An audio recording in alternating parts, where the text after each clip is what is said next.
जय बोलो देवादिदेव 1008 श्री भगवान महावीर स्वामी की जय जय जय। अहिंसा परमो धर्म की जय जय जय। परम पूज आचार्य गुरुवर श्री विद्यासागर जी महाराज की जय जय जय। बोले परम पूज मनीष श्री 108 प्रमाण सागर जी महाराज की। एक सेठ भगवान के मंदिर में जाकर भगवान से शिकायत कर रहा था, हे भगवान,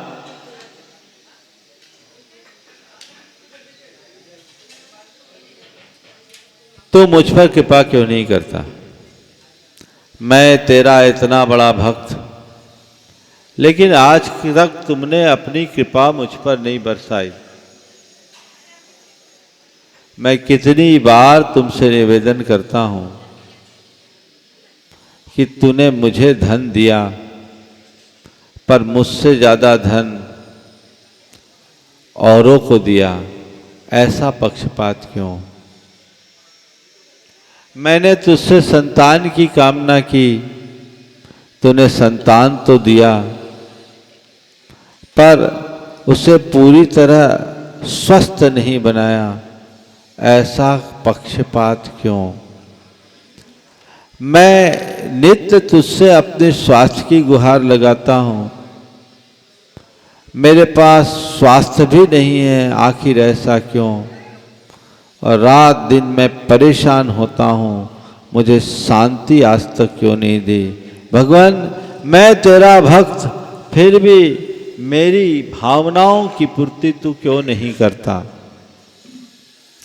अपनी शिकायत भगवान के समक्ष रखते हुए सेठ निकला और तभी एक अंधा भिखारी भगवान के दरबार में पहुंचा। अहोभाव से भरकर भगवान के चरणों में कृतज्ञता भरा आभार और धन्यवाद प्रस्तुत करते हुए कहा, हे प्रभु, तेरे चरणों में कोटि कोटि आभार, किन शब्दों में धन्यवाद व्यक्त करूं तेरा? कितनी कृपा बरसाई है तूने मुझ पर कि आज मैं पांव के बल पर चलकर तेरे द्वार पर आता हूं। काश मेरे पैर नहीं होते तो मैं तेरे पास कैसे आ पाता? माना कि मेरी आंखें नहीं हैं, पर फिर भी मैं अपने आप को भाग्यशाली समझता हूं कि मेरी आंखें नहीं है तो क्या हुआ, पांव तो हैं जिनके बल पर चलकर तेरे द्वार पर आता हूं। मैं तुझे भले देख न देख पाऊं, पर तू तो मुझे देख लेता है। ये तेरी कितनी बड़ी कृपा है, और मैं इसे अच्छाई मानता हूं कि मेरी आंखें नहीं हैं, क्योंकि मैं तुझे नहीं देख पाता तो किसी और को भी नहीं देख पाता। प्रभु, मुझे अब देखने की कोई चाह नहीं, बस तेरी दृष्टि मुझ पर पड़ी रहे, यही मेरा सौभाग्य है, और मैं इसके लिए तेरे चरणों में अपनी ओर से धन्यवाद प्रकट करने के लिए आया। दोनों व्यक्ति की मनोदशा अलग अलग है। सेठ सर्व संपन्न होकर भी भिखारी है, और भिखारी के पास कुछ न होने पर भी सहनशाह है। वस्तुतः हमारी संपन्नता और भिखारीपन की पहचान बाहर की अल्प संपन्नता, वैभव और अल्पता नहीं है, ये हमारे विचारों की संपन्नता ही संपन्नता है, और विचारों की दरिद्रता ही दरिद्रता है। संसार में दो तरह के लोग होते हैं। कुछ लोग होते हैं जो केवल शिकायतें करते हैं, और कुछ लोग होते हैं जो शिकायतें नहीं, धन्यवाद के भाव में जीते हैं। आज 4 बातें करूंगा आपसे: शिकायत, धन्यवाद, फरियादी और फौलादी। 4 प्रकार के लोग हैं। कुछ लोग हैं जो शिकायती हैं। आप अपने मन को टटोल कर देखो, ज़्यादातर लोग शिकायतों में जीते हैं। तुम अपने अंदर झांक कर देखो, तुम्हें अपने जीवन से कोई शिकायत है या संतुष्ट हो? अगर लिस्ट बनाओगे तो ढेर सारी शिकायतें निकलेगी। किसके किसके शिकायत है, थोड़ा आज पड़ताल करें। किससे शिकायत है? शुरुआत करें।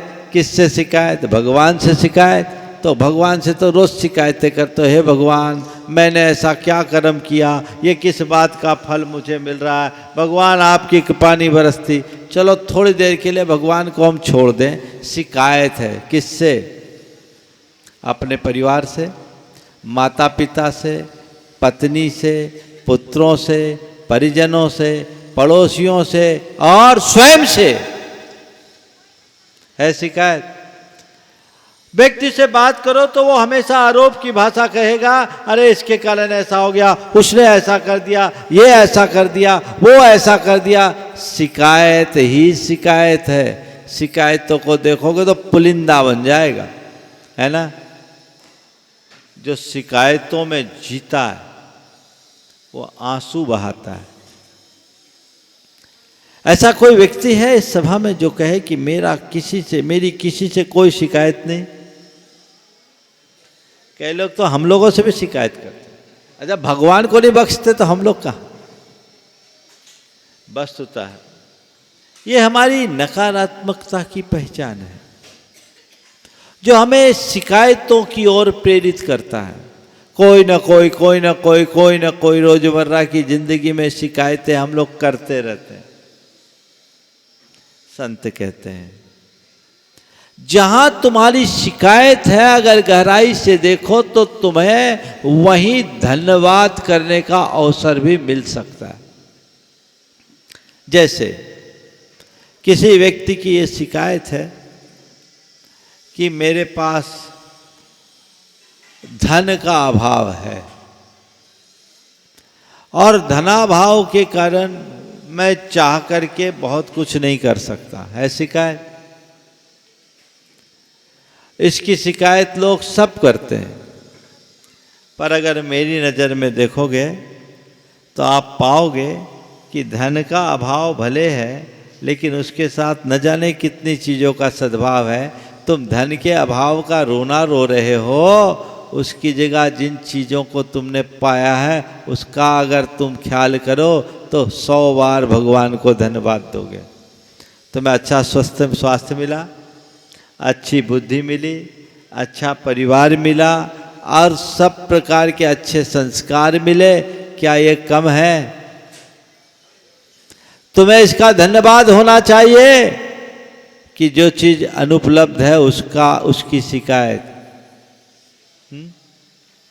आप लोग देखो, जो मिलता है उसके लिए धन्यवाद कम, जो नहीं मिला उसकी शिकायत ज़्यादा।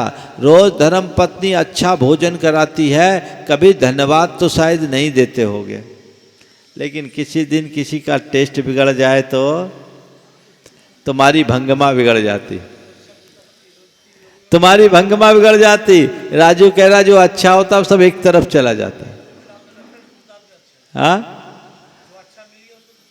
भूल जाते। ये क्या है? अगर तुमने ये सोच लिया कि नहीं अब मुझे न किसी से शिकायत करना है न किसी को शिकायत का अवसर देना है, अगर तुमने अपनी सोच को पॉजिटिव बना ली तो वही शिकायत तुम्हारे धन्यवाद में बदल जाता है। शिकायत में दुख है और धन्यवाद में अहोभाव। अहोभाव बढ़ाओ, धन्यवाद का भाव जगाओ। किसी से कोई शिकायत नहीं, पर तुम लोग हो सड़ी सड़ी सी बात पे शिकायत करते हो। हाँ, और तो छोड़ो, किसी ने तुम्हारा फोन उठाने में 1 मिनट का विलंब कर दिया तो तुम शिकायत करते हो। ये नहीं सोचते कि चलो कम से कम उसने कॉल बैक कर लिया अथवा दोबारा करने पर उठा लिया। नकारात्मक सोच मनुष्य को शिकायती बनाती है और ऐसे शिकायती व्यक्ति के जीवन में इस तरह की दुविधाएं सदैव बरकरार रहती है। आज से एक बात का निर्णय लो कि मैं अब शिकायत की जिंदगी नहीं जीऊंगा। कर सकते हैं? संतुष्टि का जीवन जीऊंगा। जो है, जैसा है, जितना है उतने में अपनी ओर से संतुष्ट रहूंगा। शिकायतें करोगे ना तो 1000 मिल जाए तो भी तुम्हें सुख नहीं मिलेगा। क्योंकि बाकी कमियां तुम्हें खलती रहेगी।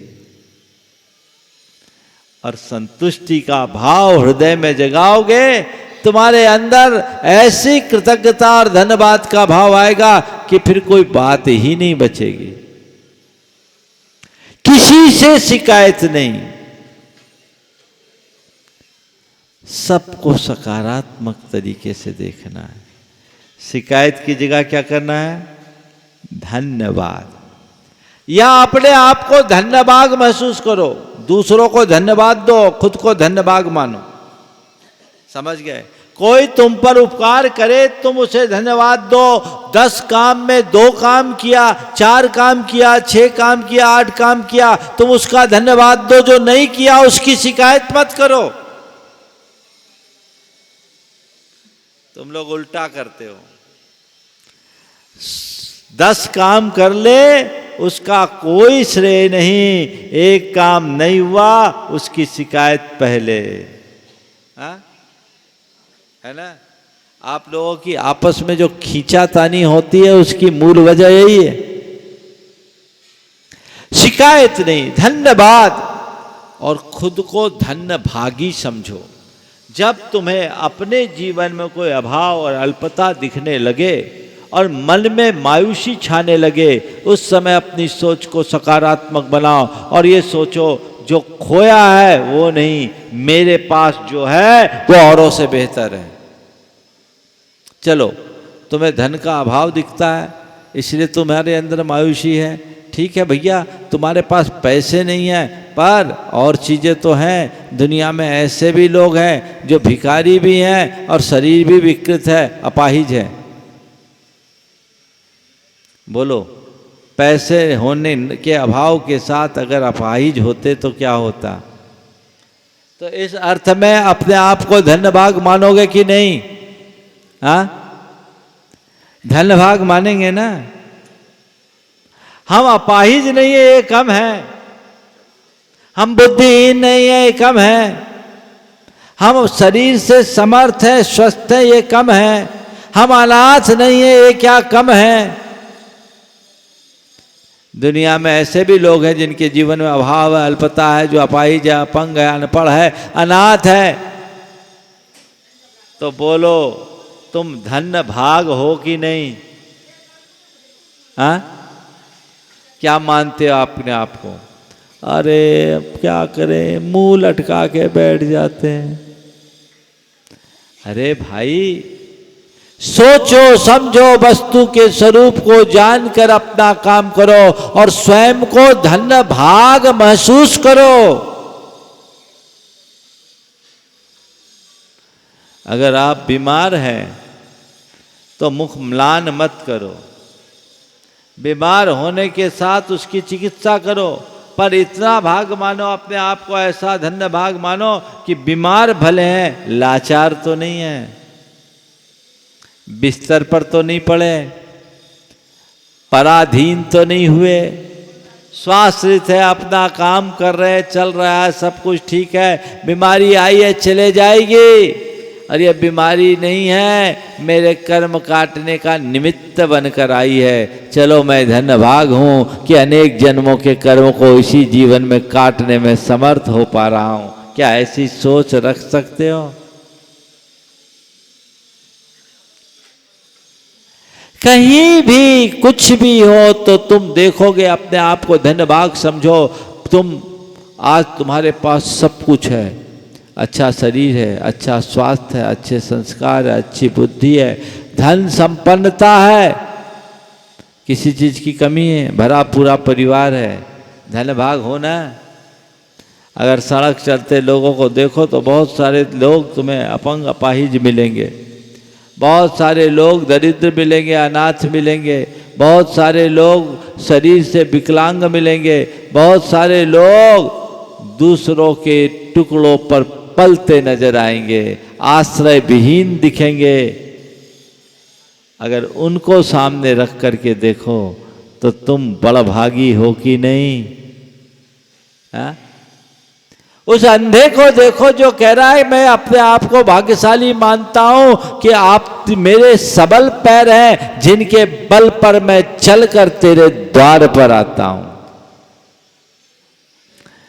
तुम लोगों की कथा बिल्कुल अलग है। एक व्यक्ति है जिसके पैर में जूते नहीं है, पैदल चल रहा है और वो ये सोच रहा है। एक व्यक्ति दूसरों के जूते को देख करके सोच रहा है काश मेरे पैरों में जूते होते हैं, और दूसरा व्यक्ति ये सोच रहा है कि चलो जूते नहीं है तो क्या हुआ, पाँव तो है, मैं चल तो पा रहा हूँ। तुम क्या देखते हो, अपने पाँवों को कि दूसरों के जूतों को? शिकायतें करना यानी दूसरों के जूते देखना, और धन्य भागी मानना, धन्यवाद का जीवन जीना यानी अपने पैरों को देखना। जो तुम्हें मिला है उसकी तरफ ध्यान दो, जो नहीं है उसकी तरफ देखने की कोई कोशिश मत करो। ठीक है ना? आज सूत्रों में ही बात करूंगा, थोड़ी ही बात करूंगा। शिकायत नहीं, धन्यवाद, धन्य भाग मानो अपने आप को। हर कोई धन्य भाग है, हर मनुष्य बड़ा भागी है।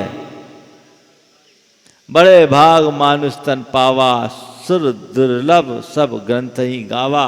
ये यूं ही नहीं कहा, इस प्रकृति की श्रेष्ठतम कृति होने का सौभाग्य मिला है। तुम रोना क्यों रोते हो? तीसरा है फरियादी व्यक्ति। कुछ है बस रोना रोते रहते, गिड़गिड़ाते रहते, आरजू मन्नत करते रहते हैं, एकदम लाचार बने रहते हैं। भगवान के सामने भी जाएंगे, भगवान मेरे संकट का निवारण कर दो। ऐसे लोग परमुखापेक्षी होते हैं, चाहे जिसके दरबार में अपनी गुहार लगाते रहते हैं। एक प्रकार की रटना उनके जीवन में बनी रहती है। ये लोग फरियादी किस्म के लोग होते हैं ना। और ऐसे लोग 70 मड़िया पूछते है ना, जहां जाए एक ही काम। उन्हें वस्तु के स्वरूप का ज्ञान न होने के कारण उनकी इस तरह की दुर्दशा बनी रहती है। वो हर जगह फरियाद करते हैं। संत कहते हैं कभी फरियादी मत बनो। तुम पर चाहे जैसा कष्ट हो, चाहे जैसा दुख हो, चाहे जैसा संकट हो, चाहे जैसी मुसीबत हो, चाहे जैसी मुश्किल और कठिनाई क्यों ना हो, किसी के आगे हाथ नहीं पसारना। प्रकृति ने तुम्हें सबल हाथ दिए, सक्षम बनाकर दिया है। तो मजदूरी करके अपना जीवन पाल लेना, लेकिन किसी के रोटी के सहारे जीने का प्रयास मत करना। इसलिए मैं कहता हूं फरियादी नहीं फौलादी बनो। फरियादी नहीं फौलादी। फौलादी होने का मतलब बुलंद इरादों वाले बनो, दिल इच्छा शक्ति वाले बनो, उच्च मनोबल के धनी बनो। अपने संस्कारों को दृढ़ और मजबूत बना करके चलो। जो है, जो भी स्थिति है, मैं उसका सामना करूंगा। प्रभु, मैं आपके चरणों में इसलिए नहीं आया कि आप मेरे संकटों को हर लो। आपके चरणों में मैं केवल इसलिए आया हूं, प्रभु ऐसी शक्ति दो कि सब संकटों को सह सकूं, जीत सकूं, पार कर सकूं। एक ज्ञानी और अज्ञानी में यही अंतर है। अज्ञानी के सामने कष्ट आते हो गिड़गिड़ाता है, और ज्ञानी के सामने अगर कोई परेशानी आती वो गुनगुनाता है। वो गिड़गिड़ाता नहीं, गुनगुनाता है। उसके अपने आप पर उसका इतना भरोसा और विश्वास होता है कि मैं सबको पार कर लूंगा, सबको जीत लूंगा, मुझे आगे बढ़ना है और जीवन के क्रम को ले करके चलना है। ये दृष्टिकोण यदि अंतर मन में विकसित हो गया तो हमारा जीवन धन्य होगा। वस्तु स्वरूप को जानने वाले लोग कभी इधर उधर भटकते नहीं।